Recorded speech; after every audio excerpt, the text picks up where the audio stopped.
Boa noite, pessoal. Tudo bem? A gente está aqui com mais um Conversas do Veteran, né? E hoje o nosso convidado especial é o Gilberto Reis, que é um sócio número 85, sócio que tem muita história no clube, no Veteran Car Club e no Antigo Mobilismo. Aqui com a gente também o Gerson Founder Costa, nosso sócio do Veteran, também um exímio conhecedor de carros antigos, né? E o César Maciel, nosso diretor de eventos. Boa noite para todos. Todo mundo bem, hein? Todo mundo certo? Boa noite para todos aí. Boa noite. Boa noite para todo mundo aí. Beleza. Gilberto, eu queria que tu contasse para a gente um pouco desse teu grande envolvimento que tem, né, com um carro antigo, né, não só com o Veteran, né, que é um sócio já de longa data, mas contasse um pouquinho do teu envolvimento, né, com os carros antigos e falasse um pouco dessa tua maravilhosa coleção, né, quais são os carros, enfim, é meio difícil a gente dizer isso, qual é o carro que a gente curte, né, porque todos, mas falasse um pouquinho da peculiaridade de cada um, assim, se um apanhado geral. Né? Ok. Bom, a coisa se inicia, Eduardo, aí com 15, 14 anos, mais ou menos, quando eu comecei a tentar dirigir e rapidamente aprendi, tá? E o peculiar disso é que eu aprendi a dirigir num caminhão Ford 46, que era do meu pai, tá? Então, você imagina, com 14 anos, em cima da cabine de um caminhão, com câmbio seco, né? E, às vezes, até já fazendo estrepolia de não usar embreagem. Hoje, provavelmente, eu não vou conseguir engatar, nem usando a embreagem, acho que eu não consigo engatar. Tá? Até é um sonho aí de voltar a dirigir um Ford 46, mas isso é meio que impossível, porque não conheço ninguém, inclusive, que tenha algum, né? E, então, a coisa começou por aí, né? E uma Kombi, né? Que era a Kombi que ele tinha também, era uma Kombi 60, aí a coisa já era bem mais fácil. Então, com 14, 15 anos, eu estava dirigindo melhor do que hoje, com certeza, né? E a coisa foi avançando até que, com 18 anos, eu tirei minha carteira, logo que fiz 18 anos, tirei minha carteira lá em São Paulo, né? E, naquela época, o pessoal normalmente já estava na fase de Fusca, DKV, Aero, Cinca, por aí afora. Só que as possibilidades, para mim, com 18 anos, e para o meu próprio pai, eram difíceis, né? Então, o que o meu pai tinha na época? Ele tinha um Oldsmobile 41, né? Um carro que marcou demais para mim e que, infelizmente, né, na época, eu usei esse carro durante 2 anos, ou mais até, e, de repente, bom, apareceu um Chevrolet 54, um amigo do meu pai. Aí eu comprei esse Chevrolet 54, né? Então, aí esse Oldsmobile 41 ficou guardado em casa, na casa dos meus pais, porque ele pouco usava e ficou lá até que a minha mãe, de tanto incomodar, meu pai acabou dando esse carro para um amigo.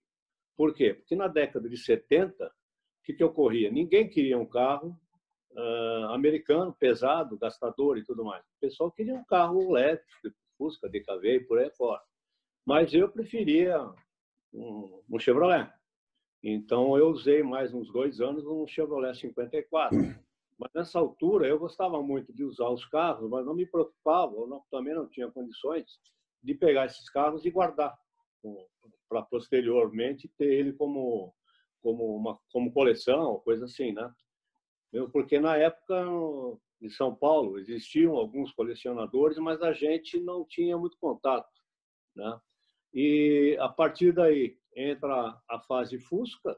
Por quê? Porque você está fazendo faculdade, você precisa de um carro mais ágil, menor, pequeno, econômico, né? E eu vendi o Chevrolet e comprei um Fusca. E, a partir daí, eu usei o Fusca durante muitos anos, o mesmo Fusca, inclusive, durante pelo menos uns 8 anos, tá? E aí as coisas foram melhorando, eu me formei e tudo mais. Aí entrou a fase dos Opalas, né? E aí foi uma fase, vamos dizer, até 77, por aí, com o Opala, e esse Fusca aí ficava lá também, porque era um Fusca que eu gostava muito. Mas chegou uma hora que eu já não tinha onde guardar, né? Aí, então, vendi o Fusca. E em 77 para 78, eu me mudei para o Alto da Lapa, lá em São Paulo, e no prédio em que eu morava tinha uma pessoa, né? Geraldo, o nome dele, Geraldo Pesutti, ele tinha um Chevrolet 56, que ficava, por coincidência, bem na saída do elevador. Então, todos os dias que eu saía, eu dava de cara com o Chevrolet Bordeaux e bege, né? Era um sinal, era um sinal. Não, aquilo era, né? Pegava, perdeu o É o elevador. chamariz, é. A tentação a passando coisa, a porta. aí a coisa estourou de vez, né? E aí um dia, num sábado, conversando com ele, e ele limpando o carro, ajeitando e tal, e perguntei, pô, você não conhece ninguém que tem algum Chevrolet para vender? Ele falou, olha, eu normalmente, nas minhas idas e vindas por aqui, por São Paulo, eu normalmente, quando vejo um carro dentro de uma garagem, eu paro e anoto no caderninho, né? Telefone, e qual é o carro, porque naquela época não existia celular, não existia nada, era o caderninho. Aí ele falou, vamos subir no meu apartamento e nós vamos ligar para alguns aqui. E o que você prefere? Eu falei, olha, eu gostaria muito um Chevrolet 55, 57. Falei, bom, vamos procurar. E procuramos ali durante pelo menos mais de hora, né? Ele com a maior paciência ligava, não, já vendi, não, já mandou para o ferro velho. Porque normalmente era o que ocorria, né? Eu vendia por já ia direto para o ferro velho, que pegava da rua e levava embora. Aí chegou num Chevrolet 55, que é esse meu, e esse Chevrolet era de Santos, a cidade praiana lá, né? Que inclusive onde eu fiz faculdade também. E aí o senhor falou que vendia o carro. Vendia o carro, mas ele queria em dinheiro. Não era um sábado, era uma sexta-feira. Ele queria em dinheiro e nem queria cheque. E teria que levar o valor em dinheiro para que ele vendesse o carro. Para você ter ideia do valor do que era um carro desse na época, eu lembro que eu peguei no dinheiro que eu tinha para o fim de semana, mais do que o meu pai tinha em casa, e com esse dinheiro no bolso eu desci a serra com um amigo, que também gostava de carro antigo, mas também não tinha. E nós fomos lá ver o Chevrolet. Chegou lá, eu comprei o Chevrolet. E esse Chevrolet estava com carburador de Corcel, que ele usava o carro, e ele achava que com carburador de Corcel ele faria uma economia, né, de combustível. Então foi complicado subir a serra, mas subiu a serra. E a partir daí, não muito tempo depois, eu resolvi, teoricamente, reformar. Porque na minha cabeça não existia a palavra ainda de restaurar, né? E por acaso esse chapeador, pintor, ficava na mesma rua em que eu morava. Inclusive, acho que tem uma foto do carro, basicamente do ano em que eu comprei, de 79. Uhum. E eu levei esse carro para lá para ser reformado, né? Pintado. O carro não tinha podre, não tinha nada, estava praticamente liso, estava desgastado, né? Totalmente desgastado, tanto a pintura quanto o cromado e o interior também estava preto, não tinha muito a ver com o carro, mas não tinha ferrugem nenhuma. Por quê? Porque esse senhor que eu comprei, ele era um mecânico do Chico Landi. Olha só. Tinha sido mecânico do Chico Landi. E ele tinha o carro desde 58, mais ou menos, né? E tu vê quanto tempo. Tinha... Quanto tempo, né? Tinha 14 anos o carro. Exatamente. E por que não tinha nenhuma ferrugem, né? Nada, nada, nada. Porque ele simplesmente empastelou o carro por dentro, por tudo que você imagina, com graxa, né? Até hoje, eventualmente, nas letras lá, Bel Air, ali, ainda de vez em quando sai um pouquinho, porque nós tiramos o que deu. Sim. Porque sai por tudo que é lado. É só botar ali no sol muito tempo, começa a escorrer óleo por onde tiver furinho, sai óleo, né? Mas aí foi pintado. Eu pintei ele já na cor errada, né? Porque era tal história, era o que se dispunha, né? Aí ele foi pintado com o dourado do Dodge 79. Tanto que se você ver as fotos iniciais dele, ele era mais escuro, né? Uhum. Embora existisse essa cor. Depois que eu fui começar a verificar e sentir as coisas, eu vi que essa cor existiu, né? Tanto no 55 quanto no 56. E assim ficou, né? E isso foi em 81. Eu comprei em 79, 80 para 81 ele já estava pronto, teoricamente pronto. E nessa altura a coisa já começou a crescer. Eu comprei um Chevrolet 51, né? Então já eram dois. E esse Chevrolet 51 eram 4 portas, não era nada assim de especial, mas praticamente ele custou nada, né? Entendeu? Mas era um bom carro, né?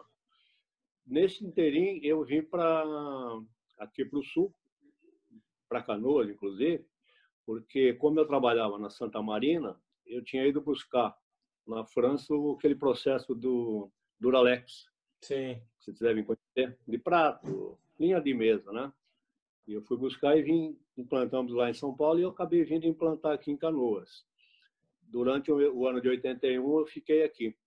E abrindo a 0 hora, lá nos classificados, como todo mundo fazia na época, né? Eu vi lá uma Sedanette 52. E fui ver o carro, né? Esse carro estava ali no início da Carlos Gomes. Eu fui lá, fui ver o carro, que é esse Bordeaux, e eu fiquei assim, falei, mas esse carro vai ter que ser meu, né? Não tem jeito.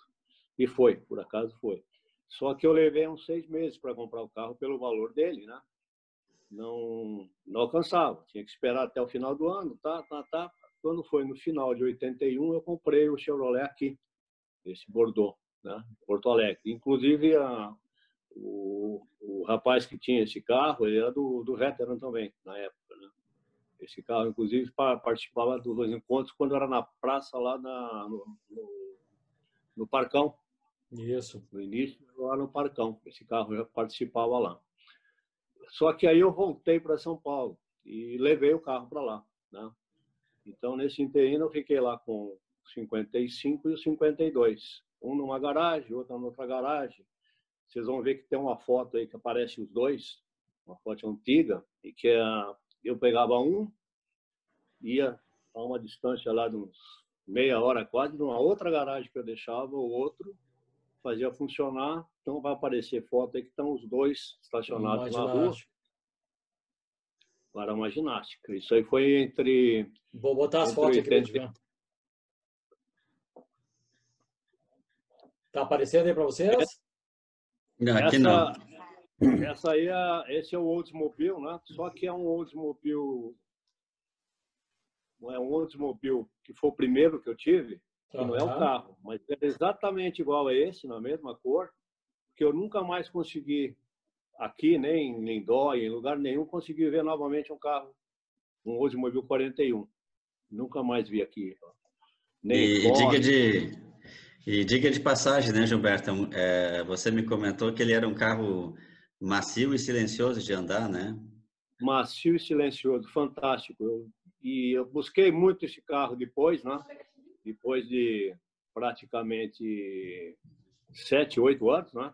Que foi quando começou a coceira novamente, eu nunca mais consegui encontrar. Provavelmente foi para parar no Ferro Velho também, né? Essa foto aí tem história, né, Gilberto? Essa foto é de 90, né? Em que foi o Felipe nasceu dia 30 de outubro e eu fui buscá-lo na maternidade com a Bel Air 55. Então, provavelmente, a paixão dele começou já aí, né? Já veio daí, né? Infectasse ele logo da saída da maternidade. Exatamente, já saiu aí dentro. Essa aí no encontro da cama. Bacana, né?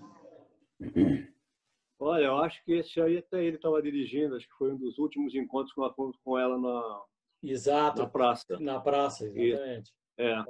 Então você vê, ele entrou daquele tamanho e está desse tamanho aí dentro. Tá desse tamanho. Esse aí é o 52 de uma exposição do DC, é isso? Do DC, do nosso. Esse é o 55. Agora não, esse a foto anterior. A anterior era o 55. E esse aí é a foto no DC, do 52. E esse carro tem um pedigree muito, muito bom. Ele tem nota fiscal, ele tem todos os manuais da época. Fantástico. Tem fotos do primeiro dono, né? O primeiro dono e a esposa juntos. Em preto e branco, lógico, né? Um dia eu posso até mostrar para vocês isso. Essa aí é do sul brasileiro, né? Essa é a do sul brasileiro, é a foto que você tirou, inclusive foi você quem tirou. Que está no livro. E depois postou, que está no livro, exatamente. Esse Ó, Impala aí, 65 conversível, né? Que era um glamour, né? Até o Gilberto até me contou a história que o proprietário anterior dele achou bonito o carro, era um garotinho, né? E aí isso. o dono da loja chegou e disse assim, dá o fora daqui, garoto. E o cara pensou, um dia eu vou ter um carro desse. E comprou esse carro que depois vendeu para o Gilberto. olha só. É. Esse carro tem uma história também. Esse aí é um encontro da GM. Sim, tá tu e o Lúcio ali, né? Tô vendo que tu tá com o Lúcio ali, né? Tá o Lúcio ali. Ah, E esse carro tem uma história interessante. ah, Em 97, mais ou menos, eu e o Felipe, né? Porque sempre foi assim, era eu e o Felipe. Queríamos uma conversível. Só que as conversíveis na época, como hoje também, né? Eram meio que inatingíveis, né? Eram muito caras. E eu conheci uma pessoa em São Paulo que mexia com autos antigos e conversando com ele, ele falou, olha, eu tenho um aqui para vender e me mandou uma foto, umas 3, 4 fotos, né? De uma Impala 65, capota preta, e o preço até razoável, mas também era muito alto na época. E essa foto, inclusive, esqueci de pegar, saiu uma 4 rodas, que era Veículos do Século, alguma coisa assim, e essa Impala está naquele fascículo da 4 rodas, fantástico. lá atrás. Isso. E aí ele mandou as fotos, não deu negócio, tudo bem. Aí passou mais um tempo e eu fui a São Paulo com o Felipe realmente a fim de tentar achar uma. E voltamos lá nesse cara aí, que havia me passado as fotos. E nós estávamos conversando com ele, entrou um senhor meio gordo, né? E falou assim, ô Reinaldo, o nome dele era Reinaldo, o Gilberto aqui está procurando uma Impala, aquela 65 que você tem, está à venda? Ele falou, tá. Aí eu falei, bom, podemos ver? Podemos. Aí fomos ver lá em Santo André. Quando ele tirou a capa, era exatamente a mesma Impala que ele havia me mandado as fotos 2 anos antes. Só que o valor já era um pouco menor, então deu para comprar. Mas aí houve aquele processo todo de restauração, que levou 1 ano, né? Uhum. E ficou o que vocês conhecem aí, mas realmente ela tinha bastante coisa para ser. Praticamente foi refeita inteira, né? Sim, sim. Não, o carro tá fantástico, né? É. E Esse é aí, o 52, é, esse 52 em 80, no ano de 81, na praça, quando era na Princesa Isabel. Que ele ficou comigo aqui 1 ano. Esse também é da praça, né? Da Praça Princesa Isabel, os antigos encontros lá no clube. dos antigos encontros. E tá aqui os dois, que quando eu estava em São Paulo. Que aí eu voltei em 86 e quando voltei na mudança veio o 55 e o 52 ficou lá. Mas não ficou por muito tempo, porque depois eu trouxe ele para cá também. A chegada aqui em 86 tem uma coisa bastante característica, porque o 55 ele veio na mudança no caminhão e ele foi descarregado ali perto da Redenção, numa transportadora. E eu saí da transportadora e entrei num posto ali no... Como é que chama aquela rua ali? Não é Getúlio? Ah, esqueci o nome da rua. Tem um posto na esquina. Uhum. Tem um Uma posto na pessoa com esquina. Venâncio Aires. Isso mesmo. Aí eu parei para abastecer ali, chegou um senhor e me cumprimentou, perguntou do carro, algumas coisas. Sabe quem era o cara? Quem? Bagesteiro. Olha só, bagaceiro, né? Olha, Bagesteiro. Né? Então, o primeiro cara que eu tive contato aqui com o carro antigo foi o Bagesteiro. Aí ele vai lá, aparece lá no clube, não sei o quê, blá, blá, blá, blá, blá. E a partir daí foi que a coisa engrenou. Então, eu entrei para o clube já naquela época e a primeira pessoa que eu tive contato foi o Bagesteiro. Nada é por acaso, né? Tu via o carro quando saía do elevador, depois, quando veio para cá, tu encontrou o Bagaceiro. Então, era para tu entrar no clube e continuar antigo mobilista, né? Como sempre foi. Exatamente. Não tinha saída. É, E, e aqui as coisas se tornaram muito mais fáceis, né? sim, Porque o trânsito, o clube, né? A facilidade de você fazer amigos, muito maior do que em São Paulo na época, né? Entendeu? Porque aham, tudo mais perto, tudo mais lógico, as pessoas mais se aproximam mais. Então, foi fantástico isso, né? Inclusive, esse Chevrolet do Saraiva, ele está pintado na cor que eu havia pintado a 55, sim. que é original. É original, inclusive, a cor. Mas a cor dele, desse 55, eu fui descobrir com o Tato, em São Francisco de Paula, que chamava-se, né, na época, quando entrava a primavera, o pessoal aproveitava tinta ou fazia algumas cores diferentes para a primavera. Então, é uma cor, lá nos Estados Unidos, chamava cor de primavera. Eram algumas tonalidades diferentes. Esse dourado muito clarinho, né? Aqui em São Paulo, você vê que ele está bem mais escuro. É, com a placa de São Paulo foto, ainda. a foto não ajuda muito. O interessante aí, né, Gilberto, que você comprou bem no período que foi o divisor de águas, né, entre o carro velho para o carro antigo, né? Porque talvez se você não tivesse comprado, talvez o carro teria ido para o ferro velho, algo assim, né? Teria. Sabe por quê, Gerson? Sim. Quando eu estava aqui em 81, que eu estava lá reformando, vamos dizer assim, o Chevrolet alguém me levou num ferro velho em Esteio. E eu acabei pegando algumas peças de uma Bel Air 55 também, de 2 tons de verde, que teoricamente estava melhor do que a minha quando eu comprei. Sim. Então era um pecado, né?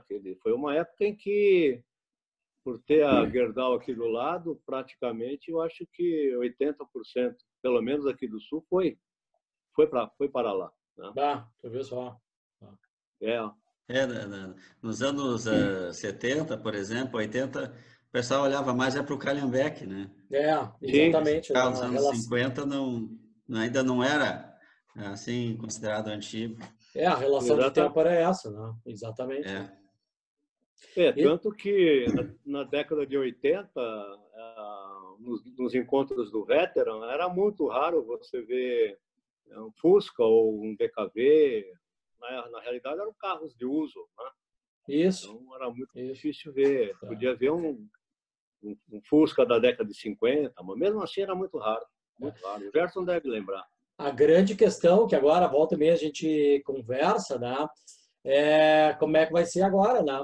Nós já estamos vendo carros do início dos anos 90, né? Sim. E aí, né, são os novos clássicos, né? Os clássicos, né? Que já tem 30 anos. Hoje são os pré-clássicos, né? Os neoclássicos. Mas é engraçado. Eu não sei se, por exemplo, o pessoal daquela época, acho que não, né? Porque muda muita coisa, a questão do design, né? O pessoal daquela época, porque havia muita diferenciação. Agora nós estamos ali, década de 90, vai ser uma coisa engraçada a gente ver isso, né? Para a gente até choca um pouco, né? E até ver essa geração que vai começar a comprar um antigo, já com 30 anos, botar a placa de coleção, né? E andar com os carros de 89, 90, né? Tal. Então, são mais ou menos... É uma relação diferente. Desculpa, eu te interrompi, Gilberto. O que foi? Por exemplo, isso, né? Um Opala 90. Exatamente. Apesar que o Opala ele tem uma história, né? Porque é um dos últimos, né? Porque começou em 69 e o Gilberto tem um da 90, né? Isso. Terminou em 92, né, Gilberto? Terminou em 92. É um carro que marcou realmente uma época no Brasil muito forte, né? Sim. Não é um carro que veio e foi, né? eu estou voltando às fotos rápido aqui, que nós temos agora aqui 6 minutos, né? Eu queria que na medida do possível, a gente conversasse um pouquinho sobre a questão essa do Bel Air e do Impala, né? A gente falou isso, né? Que agora vamos começar a ver carros antigos, né? Que cumprem, né? Completam, preenchem aqueles requisitos, né? Dos 30 anos, Sim. tal, aquela questão que vão ser os da década de 90.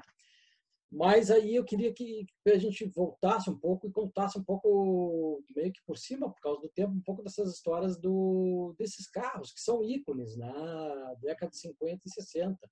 O Bel Air e o Sim. Impala, né? Que faz parte de um sonho, do imaginário, né? E que, na verdade, são traduções de um modo de vida que nós tínhamos, né? Desde depois do pós-guerra, da pujança econômica, né, o excesso de cromados, depois veio até aquela questão da...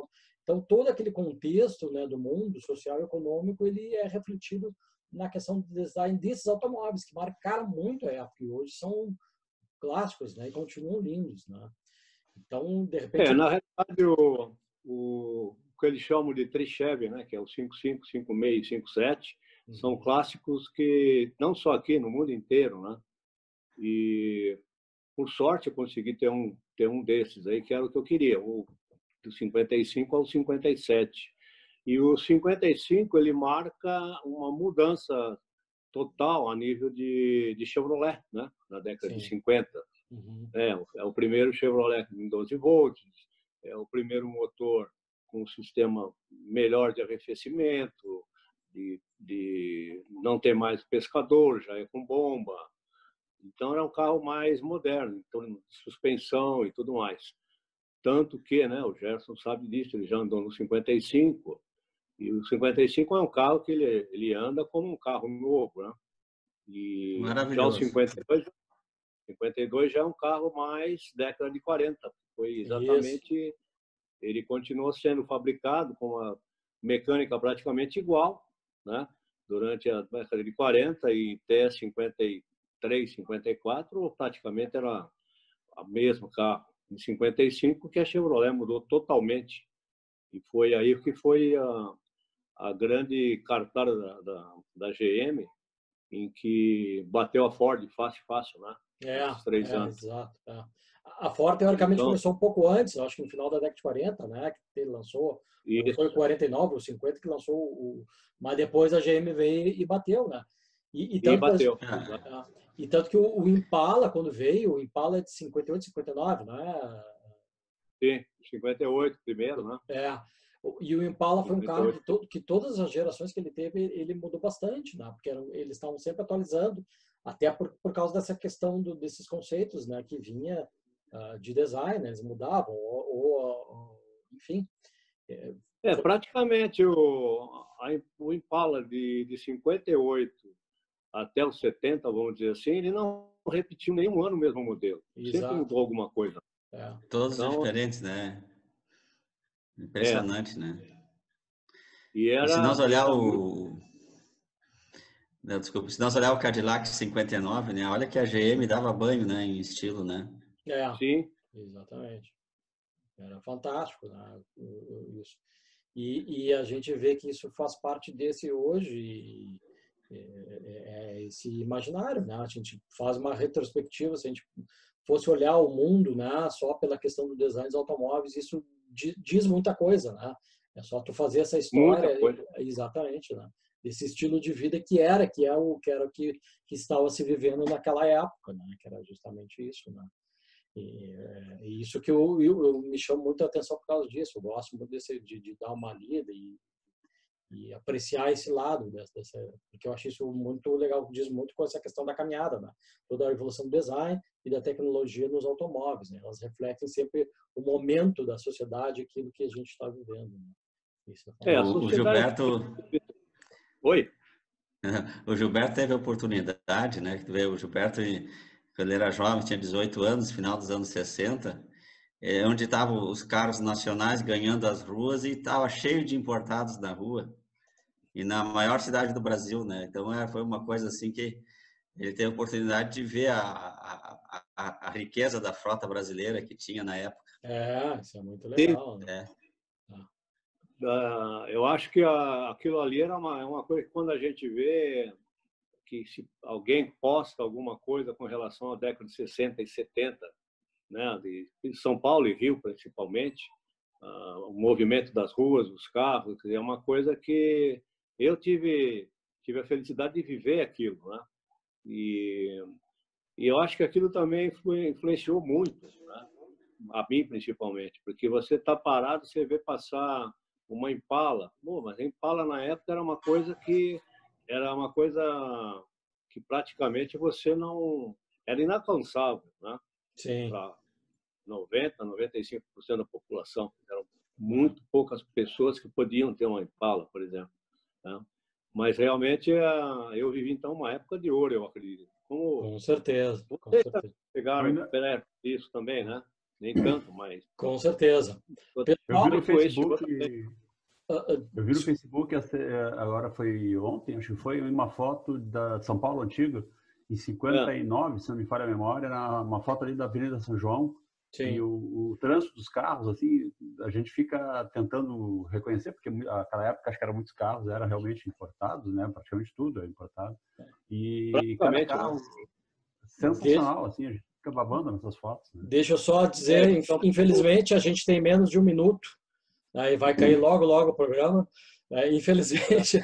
Então eu queria agradecer. Então tá, pessoal, boa noite. Agradecer mais uma vez o Gilberto, o Gerson e o César por esse bate-papo bacana aí, com essas histórias bacanas. Então, não sei se alguém quer dizer mais uma palavra.